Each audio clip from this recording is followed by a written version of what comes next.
कर ली school drill, आ गया मजा, कर लिया टाइम पास। चल अब आजा जल्दी से, तेरे को मैं 12 का सिलेबस इन डिटेल समझा देता हूँ, ठीक है। तेरे को समझना है कि सर, जो मेरे क्लास 12 बोर्ड में सिलेबस है, वो जो 9 यूनिट आने वाली है, वो कितने मार्क्स की कौन सी यूनिट होगी, उनका डिटेल सिलेबस क्या होगा। तो देख, यूनिट 1 और यूनिट 2 का जो टोटल मार्क्स का डिस्ट्रीब्यूशन है वो कितने का है, 16 मार्क्स का है, ठीक है। सर एक बार बताइए, यूनिट 1 में कितने चैप्टर आएंगे। मैं बोलूँगा सर 2 चैप्टर आएंगे। कौन कौन से चैप्टर आएंगे, तो 2 चैप्टर में से सबसे पहला चैप्टर है तुम्हारा electric charges and field. Then उसके बाद आएगा इलेक्ट्रोस्टैटिक पोटेंशियल एंड कैपेसिटेंस। तो चार्जेस एंड फील्ड में क्या क्या बनने वाली चीज़ें हैं, देख तो इसमें सबसे बेसिक सी चीज़ पड़ेगा। क्लास 11 में जो तूने पढ़ा था वो पूरा पढ़ा था मैकेनिक्स, ठीक है। बट 12th में जो पढ़ेगा तू, वो पढ़ेगा तू इलेक्ट्रिसिटी और मैग्नेटिज्म, ठीक है। क्या क्या पढ़ने वाले हैं हम लोग, इलेक्ट्रिसिटी एंड मैग्नेटिज्म, प्राइमरली सबसे इंपॉर्टेंट, ठीक है। और क्या पढ़ेगा, और तो पढ़ेगा इसमें ऑप्टिक्स। क्लास 10th में पढ़ा था ऑप्टिक्स, वही ऑप्टिक्स तो यहाँ पे इन डेप्थ पढ़ेगा। और तो पढ़ेगा यहाँ पे मॉडर्न फिजिक्स, बस। तो मेजर मेजर देखा जाए तो इन ही टॉपिक्स में तेरा पूरा सिलेबस कवर्ड है, ठीक है। बट अगर इन डेप्थ देखते हैं तो हम लोग के पास में यूनिट 1 में चैप्टर 1 है जिसका नाम है charge, electric charges and field. उसमें तो चार्ज के बारे में पढ़ेगा, positive charge, negative charge, electrons protons क्या होते हैं, ठीक है। चार्जिंग और डिस्चार्जिंग की प्रोसेस क्या होती है। उसके बाद तो पढ़ेगा कि जो चार्ज जब इलेक्ट्रोस्टैटिक का जो मतलब होता है वो क्या होता है कि चार्ज आपका रेस्ट पे हो, ठीक है। तो चार्ज जब रेस्ट पे होता है तो उसकी क्या क्या प्रॉपर्टीज होती है, क्या इलेक्ट्रिक फील्ड निकालते हैं, है ना, क्या उसके इफेक्ट्स होते हैं, उसके ऊपर इलेक्ट्रिक फील्ड का क्या इफेक्ट होगा, ठीक है। देन तो सेकंड चैप्टर में जाके आएगा तो तेरे को पता लगेगा कि भाई electrostatic potential and capacitance. Again potential तूने क्लास 10th में पढ़ा था, फिर से 12th में तेरे को पढ़ना है। पोटेंशियल जिसको आप वी से डिनोट करते हो, तो आपको एक एक चीज़ इसमें देखना होती है कि चार्ज का पोटेंशियल कितना होगा, है ना। और अगर मैं एक सिस्टम बना दूं, मतलब 2 से 3 चार्जेस का सिस्टम बना दूं, तो उसमें उसका पोटेंशियल कितना होता है। देन एक डिवाइस आती है जिसका नाम होता है कैपेसिटेंस, कैपेसिटर। तो कैपेसिटर की कैपेसिटी क्या होती है, कैपेसिटर होता क्या है ना। उसके बाद में तेरे को पता लगेगा कि इस कैपेसिटर में एनर्जी भी स्टोर होती है। तो वो सारी चीज़ें हम लोग इसमें देखेंगे, ठीक है। तो इसमें मेजरली आप पोटेंशियल के बारे में बातें करोगे, ठीक है। फिर उसमें आपके पास में एक और टॉपिक आ जाता है जिसको बोलते हैं आप डाइपोल, है ना। तो डाइपोल क्या होता है सर, दो छोटे छोटे चार्जेस अगर पास पास में रखे हों तो उसको हम लोग डाइपोल बोल देते हैं। ये हम लोग इन डेप्थ में पढ़ेंगे। इस डाइपोल को आप फर्स्ट चैप्टर में भी पढ़ोगे, सेकंड चैप्टर में भी पढ़ोगे, ठीक है। फिर तेरे पास में यूनिट 2 आती है जिसका नाम है करंट इलेक्ट्रिसिटी, ठीक है। करंट इलेक्ट्रिसिटी में एक ही चैप्टर आता है जिसका नाम है करंट इलेक्ट्रिसिटी, बेसिकली एक ही चैप्टर है, ठीक है। तो करंट इलेक्ट्रिसिटी में तेरे को क्या क्या पढ़ना है, सर इसमें मेरे को देखना होगा कि जो हमारा इलेक्ट्रॉन फ्लो करता है, इलेक्ट्रॉन फ्लो करने से करंट प्रोड्यूस होता है। तो वो इंटरनल स्ट्रक्चर ऑफ आप एक मेटल पढ़ोगे या फिर कंडक्टर पढ़ोगे कि उसके अंदर इलेक्ट्रॉन ट्रेवल करता है तो वो कैसे करता है ना। और वो करता है तो उसकी स्पीड क्या होती है, ठीक है। और भी बहुत सारी चीज़ें आप इसमें देखोगे। उसके बाद आप देखोगे कि भाई मेटल्स, नॉन मेटल्स और सेमीकंडक्टर्स पे टेम्परेचर का बढ़ाने से घटाने से क्या इफेक्ट पड़ता है, क्या उनका रेजिस्टेंस बढ़ता है, कंडक्टिविटी बढ़ती है, वगैरह वगैरह, ठीक है। इसके बाद में तेरी यूनिट आती है जिसका नाम है magnetic effect of current and magnetism, ठीक है। इसमें तेरे पास 2 चैप्टर हैं, मूविंग चार्जेस एंड मैग्नेटिज्म और magnetism and matter. Moving charges and magnetism में क्या होगा, सर अभी तक हम लोग इलेक्ट्रिक फील्ड के बारे में बात कर रहे हैं, करंट के बारे में बात कर रहे हैं। अब हम लोग बात करेंगे कि अगर आपका चार्ज मूव करता है, अभी तक तुमने बात करी कि चार्ज कहाँ पे, रेस्ट पे है, ठीक है। लेकिन अब अगर चार्ज मूव करने लगा तो क्या होगा, मूवमेंट होता है तो इलेक्ट्रिक फील्ड तो प्रोड्यूस होती ही होती है, मैग्नेटिक फील्ड भी प्रोड्यूस होती है। बस उस मैग्नेटिक फील्ड के बारे में हम लोग इन डिटेल देखेंगे, ठीक है। फिर तो देखेगा कि भाई उसको किसी भी चार्ज को अगर आपने मैग्नेटिक फील्ड के अंदर डाल दिया तो उसके ऊपर क्या इफेक्ट पड़ेगा, है ना। और भी बहुत सारे हम लोग इसमें नई नई कंडीशन डाल देते हैं। तो अगर आप चार्ज को डालोगे तो आप वो कैसा मोशन करता है, सर्कुलर मोशन करता है, स्पाइरल मोशन करता है ना।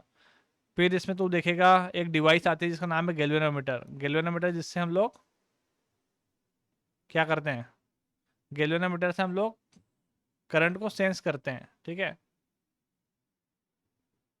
तो वो हम लोग देखेंगे। और भी बहुत सारी चीज़ें हैं छोटी छोटी, ठीक है। बट प्राइमरली आपको क्या देखना है भाई, मैग्नेटिज्म के बारे में आपको पढ़ना है। आपका चार्ज अगर मूव करता है तो मैग्नेटिक फील्ड प्रोड्यूस करता है, या फिर आप ये बोल सकते हैं कि अगर मैग्नेटिक फील्ड में अगर मैं चार्ज को डाल दूँ, मूविंग चार्ज को, तो उस पर क्या इफेक्ट होता है, ठीक है ना। दो करंट कैरिंग कंडक्टर के बीच में फोर्स लगता है क्या, बहुत सारी चीज़ें ऐसी छोटी छोटी वो हम लोग देखेंगे, ठीक है।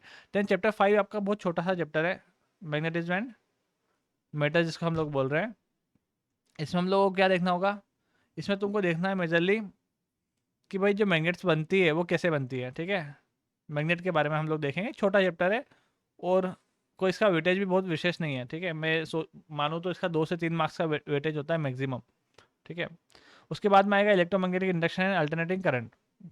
सर ये क्या है, इसमें देख, इसमें क्या होता है कि मान ले एक तूने सोलेनॉइड पढ़ा था 10th क्लास में। सोलेनॉइड में क्या था सर, हम लोग एक बार करंट फ्लो करा रहे थे तो मैग्नेटिक फील्ड प्रोड्यूस हो रही थी, है ना। उस मैग्नेटिक फील्ड से हमने अगर उस मैग्नेटिक फील्ड को आप किसी और कोइल से पास करा दोगे तो उसमें क्या होगा, ठीक है। इसको बोलते हैं हम लोग ईएमआई, इलेक्ट्रोमैग्नेटिक इंडक्शन, ठीक है। इसमें सोलेनॉइड भी पढ़ेंगे हम लोग इन डिटेल, ठीक है। तो मेजरली हम लोग इंडक्टर्स के बारे में पढ़ते हैं, ऐसा एक कोइल होती है उसके बारे में पढ़ते हैं, ठीक है। और हम लोग पढ़ेंगे लेंस लॉ के बारे में, फैराडेस लॉ के बारे में, है ना। तो अच्छा, बहुत ही एक प्यारा सा चैप्टर है तुम्हारे पास में, अगेन कंसेप्चुअल चैप्टर है, तो मज़ा आता है इस चैप्टर को पढ़ने में, ठीक है। स्टार्टिंग का ये चैप्टर हुआ, सेकंड चैप्टर हुआ, थर्ड चैप्टर हुआ, फोर्थ चैप्टर हुआ। ये काफ़ी इंटरेस्टिंग है, मतलब मज़ा आता है इनको पढ़ने में, इनके क्वेश्चंस लगाने में मज़ा आता है, ठीक है। फिर आते हैं हम लोग अल्टरनेटिंग करंट के बारे में। तो एसी क्या है सर, हमारे पास में दो टाइप का करंट होता है, एक डीसी होता है डायरेक्ट करंट जो हमारी बैटरियों से आता है, एक होता है अल्टरनेटिंग करंट जो हमारे घरों में आता है, ठीक है। तो हम लोग पढ़ेंगे अल्टरनेटिंग करंट के बारे में यहाँ पे, डायरेक्ट करंट के बारे में हम लोगों को पता है, और थोड़ी बहुत बातें हम लोग यहाँ पे भी डिस्कस कर लेंगे। डन। अल्टरनेटिंग करंट में और क्या पढ़ना है सर, ये अल्टरनेटिंग करंट होता है, ये जनरेट कैसे होता है ना, ये जनरेट कैसे होता है। तो इसका होता है एसी जनरेटर, एक डिवाइस होती है जो इसको जनरेट करती है, तो उसके बारे में पढ़ेंगे, ठीक है। तो कुछ ऐसी चीज़ें हैं, है ना। पावर क्या होती है, ठीक है। फिर तेरा एवरेज करंट क्या होता है, ठीक है। तो और भी बहुत सारे इसके इसके पीछे का जो मैथमेटिक्स होता है वो हम लोग जानेंगे, ठीक है।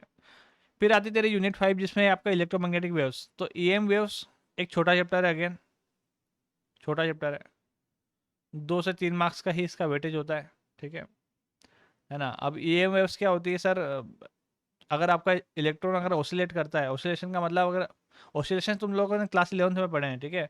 ऑसिलेट करता है इलेक्ट्रॉन, तो उसके कारण जो वेव प्रोड्यूस होती है उसको इलेक्ट्रोमैग्नेटिक वेव्स बोलते हैं, है ना। तो इसको भी हम लोग इन डेप्थ देखेंगे, मतलब इसका प्रैक्टिकल यूजेस बहुत है, जैसे आपकी एक्सरे हो गई, गामा रेज हो गई, है ना, अल्ट्रावायलेट रेज हो गई। इन सब रेज का क्या यूज़ है, ये सब इलेक्ट्रोमैग्नेटिक वेव्स होती है, कैसे प्रोड्यूस होती है, सब कुछ चीज़ें देखेंगे, ठीक है। छोटा चैप्टर है, अगेन 2-3 मार्क्स का इसका वेटेज होता है, ठीक है। और फिर बात करते हैं ऑप्टिक्स की। हाँ, ये काफ़ी इंपॉर्टेंट यूनिट है, ऑप्टिक्स काफ़ी इंपॉर्टेंट है। ऑप्टिक्स आप लोगों ने क्लास 10th में पढ़ा था, आपने convex lens, concave mirror, your concave mirror, convex lens, है ना, again concave glass slab, prism, ठीक है। देन आपके आते हैं microscope, simple microscope, compound microscope, telescope, है ना। तो इसमें दो टॉपिक्स आपको दिख रहे होंगे, रे ऑप्टिक्स और ऑप्टिकल इंस्ट्रूमेंट्स। तो रे ऑप्टिक्स में तो आपके लेंस और मिरर आ जाएंगे, प्लेन मिरर, लेंस वगैरह। और ऑप्टिकल इंस्ट्रूमेंट्स में आपके पास में आ जाएंगे माइक्रोस्कोप, टेलीस्कोप वगैरह, ठीक है। तो ये हमको इन डिटेल पढ़ना पड़ता है, क्योंकि इसका जो वेटेज है वो काफ़ी हाई है बेटा। आप देख रहे हैं यहाँ पे कितना वेटेज है, 18 मार्क्स की यूनिट है, ठीक है। इसी में ई एम वेव भी आ गया, तो ई एम वेव तो 2-3 मार्क्स का हो गया। बाकी जो 14-15 मार्क्स का बचता है वो आपका ऑप्टिक्स ही होता है, ठीक है। ऑप्टिक्स में आपके पास दो चैप्टर आ गए, रे ऑप्टिक्स और वे ऑप्टिक्स। वे ऑप्टिक्स आपके लिए कुछ नया है ना। ये हम लोग बहुत ही अच्छे से पढ़ने वाले हैं। इसमें कुछ सब टॉपिक्स आते हैं, जैसे आपके हाइगन्स प्रिंसिपल आ गया, फिर आपका यंग्स डबल स्लिट एक्सपेरिमेंट आ गया, YDSE, ठीक है। डिफ्रैक्शन आ गया, ठीक है। तो ये क्या होता है, वेव ऑप्टिक्स थोड़ा सा नया टॉपिक है, तो हम लोग जब पढ़ेंगे इसको तो आपको मैं ये बताऊंगा कि आखिर क्यों हमको वे ऑप्टिक्स पढ़ने की आवश्यकता लगी, जब हम लोग रे ऑप्टिक्स ऑलरेडी पढ़ चुके थे। तो नई नई चीज़ें आप ऑप्टिक्स में क्यों लेके आ रहे हो, ठीक है। तो इन डेप्थ देखेंगे। ऑल्दो इससे आप न्यूमेरिकल क्वेश्चन देखने का एक्सपेक्टेशन रख सकते हो, और काफ़ी हाई वेटेज की यूनिट होती है, तो इसको छोड़ना बिल्कुल भी मुनासिब नहीं होता है, ठीक है। देन हमारा पास आता है मॉडर्न फिजिक्स। ये जो आपकी यूनिट्स दिख रही है, यूनिट 7, यूनिट 8 और यूनिट 9, इन सबको हम लोग बोलते हैं मॉडर्न फिजिक्स, ठीक है। मॉडर्न फिजिक्स में तीनों यूनिट आती है, काफ़ी आसान और काफ़ी स्कोरिंग है बेटा, आसान और स्कोरिंग, है ना। हम लोगों को ये बिल्कुल भी नहीं छोड़नी होती है। मैं जब भी पढ़ाता हूँ तो मैं आपको एक ही बात बोलता हूँ कि ये मॉडर्न फिजिक्स की यूनिट हम लोग नहीं छोड़ सकते, कि आप देख रहे हो 12 मार्क्स की यूनिट है और 3 चैप्टर आ रहे हैं बस, और तीनों चैप्टर छोटे छोटे और कंसेप्चुअल है, कोई बहुत ज़्यादा हैवी इसमें कैलकुलेशंस नहीं लगती है ना, आसानी से हम लोग इन चीज़ों को कर सकते हैं। देन हाँ, तो इसमें कौन कौन से चैप्टर है, dual nature of matter and radiation, काफ़ी इंपॉर्टेंट स्टार्टिंग मॉडर्न फिजिक्स की यहाँ से होती है। यहाँ पे हम लोग देखेंगे फोटो इलेक्ट्रिक इफेक्ट, है ना, और भी बहुत सारी चीज़ें हैं, मतलब मैं आपको बताऊंगा, बट अभी बता देता हूँ कि मॉडर्न फिजिक्स इसको बोलते हैं, और 12 मार्क्स का इसका वेटेज होता है, ठीक है। तो आसान होता है, मतलब लाइट आती है तो लाइट आपको आप इलेक्ट्रोमैग्नेटिक वेव्स बोलते हो, तो लाइट किससे मिलकर बनी हुई होती है, तो मैं बोलता हूँ फोटोन से मिलकर बनी हुई होती है, तो उस फोटोन के बारे में हम लोग स्टडी करेंगे। तो अभी थोड़ा सा कॉम्प्लिकेट लग रहा होगा, हो सकता है, बट जब हम लोग देखेंगे क्लास में तो आपको समझ में आएगा कि इतनी कोई कॉम्प्लिकेसी इन चीज़ों में नहीं है, ठीक है। फिर हम लोग पढ़ेंगे एटम्स के बारे में। तो मॉडर्न फिजिक्स में जनरली हम लोग माइक्रोस्कोपिक चीज़ों के बारे में ही पढ़ते हैं। एटम क्या हुआ सर, एटम बहुत छोटी यूनिट है, उस एटम के अंदर क्या क्या होते हैं, इलेक्ट्रॉन्स होते हैं, एटम में न्यूक्लियस होता है, ठीक है। तो एटम्स के बारे में कुछ थ्योरीज आई थी, रदरफोर्ड का मॉडल आया था एटम का, फिर आपका बोर मॉडल ऑफ एटम आया होगा, आपने केमिस्ट्री में शायद पढ़ा हो 11th क्लास में, या फिर 12th में भी आप पढ़ सकते हो। तो एटम्स को इन डेप्थ हम लोग इसमें देखेंगे। देन आपका चैप्टर आता है न्यूक्लियाई। न्यूक्लियाई भी शानदार सा चैप्टर है। न्यूक्लियर में क्या होता है सर, एक एटम होता है, एटम के बीच में एक न्यूक्लियस होता है, उस न्यूक्लियस में प्रोटॉन होता है और न्यूट्रॉन होते हैं, और प्रोटॉन और न्यूट्रॉन जो आपस में बंधे हुए रहते हैं, वो जिस फोर्स से बंधे हुए होते हैं उसको न्यूक्लियर फोर्स बोला जाता है। न्यूक्लियर फोर्स बोला जाता है, ये क्लास 11th में आप लोगों ने पढ़ा था। आपको पता था कि ये strongest force among the nature होता है, 4 फंडामेंटल फोर्सेस होते हैं, उसमें सबसे स्ट्रॉन्ग फोर्स होता है न्यूक्लियर फोर्स, है ना, उससे बंधे हुए होते हैं। तो न्यूक्लियर को हम लोग इन डेप्थ में पढ़ेंगे। आपको मैं बताऊंगा कि न्यूक्लियर फ्यूजन कैसे होता है, न्यूक्लियर फ्यूजन कैसे होता है, न्यूक्लियर बॉम्ब कैसे बनता है, ठीक है। We'll see later on these things. Then your last thing that is known as semiconductor, again very important and easy, ठीक है। मैं बोलता हूँ ये आसान है और इम्पोर्टेंट भी है, ठीक है। कितने मार्क्स दिख रहे हैं यहाँ पे, आपको दिख रहे होंगे यहाँ पे 7 मार्क्स, ठीक है। तो 7 मार्क्स की ये यूनिट होती है। इसमें आप पढ़ते हो कि सेमीकंडक्टर मटेरियल्स क्या होते हैं। आप 3 टाइप के मटेरियल्स जनरली देखते हो, कंडक्टर्स देखते हो, इंसुलेटर्स देखते हो, सेमीकंडक्टर्स देखते हो, है ना। तो सेमीकंडक्टर क्या होते हैं, 14th ग्रुप के एलिमेंट होते हैं आपकी जो पीरियडिक टेबल होती है उसका। और उस सेमीकंडक्टर मटेरियल को हम लोग अच्छा कंडक्शन के लिए कैसे यूज़ कर सकते हैं, उससे कोई डिवाइस बनाना हो तो हम लोग कैसे बना सकते हैं, है ना। जनरली हम लोग करंट कंट्रोलिंग का काम करते हैं सेमीकंडक्टर डिवाइसेस से। तो ये थ्योरेटिकल इन नेचर है, I mean I can say कि 80% थ्योरेटिकल नेचर है, 20% केवल न्यूमेरिकल बेस्ड है। तो काफ़ी आसान सा चैप्टर है, और इसको रिंग है, इससे क्वेश्चन गलत होने की संभावना काफ़ी कम होती है, ठीक है। चल मैं तेरे को फिर से बता देता हूँ कि देख, हमको ये यूनिट अच्छे से करनी है, करना हमको सभी अच्छे से, कुछ भी नहीं छोड़ना, कुछ भी नहीं छोड़ना, इन डेप्थ आपको सब पढ़ना है, ठीक है। बट मैं आपको बता दूं कि ये स्कोरिंग चीज़ें हैं, है ना। सबसे पहला स्कोरिंग सर मॉडर्न फिजिक्स हो गया सर, इलेक्ट्रॉनिक्स हो गया, 12 और 7 19। फिर मैं बताता हूँ कि यूनिट 1 और यूनिट 2 जो कि तेरे स्टार्टिंग के चैप्टर्स होते हैं, ये भी काफ़ी स्कोरिंग और इंटरेस्टिंग है। थोड़ी सी मेहनत करनी होती है, बट एक बार अगर ये क्लियर हो जाते हैं तो हमको पूरे टाइम, पूरे साल में जितनी भी आप एग्जाम्स दोगे सब में आपको मदद करेगा, ठीक है। जैसे मैग्नेटिज्म मेरा बहुत ही फेवरेट सा टॉपिक है, मैग्नेटिज्म, है ना। क्योंकि क्या होता है जब थोड़े से कंसेप्चुअल बिल्ड होने लगते हैं, कंसेप्ट बिल्ड होने लगते हैं, तो आपको इनके क्वेश्चन सॉल्व करने में काफ़ी मजा आता है, ठीक है। देन हमारा आ गया इलेक्ट्रोमैग्नेटिक वेव्स और ऑप्टिक्स। ऑप्टिक्स थोड़ा सा बोरिंग लगता है, रे ऑप्टिक्स थोड़ा सा बोरिंग लगता है, बट ऑल्दो क्या है कि थोड़ा सा स्कोरिंग है तो हमको इसमें काम करना होगा, ठीक है। आप बोलोगे सर इसमें ऐसा कौन सी नई बात है, तो हम लोग देखेंगे जब सोल्व करेंगे, तो इसके कुछ न्यूमेरिकल्स होते हैं, इसके कुछ डेरिवेशंस होते हैं बड़े बड़े, वो सोल्व करके देखेंगे। देन वेव ऑप्टिक्स थोड़ा सा नया है, तो यंग्स डबल स्लिट एक्सपेरिमेंट और डिफ्रेक्शन पैटर्न से इससे क्वेश्चन बनाए बनते हैं, जो कि न्यूमेरिकली मेनली इससे बनते हैं, और एक आध दो आप इससे डेरिवेशन देख सकते हो एग्जामिनेशन में, ठीक है। तो ये इन टोटल आप जब अगर सम अप करोगे तो टोटल कितने मार्क्स का बनेगा सर, 70 मार्क्स का बनेगा,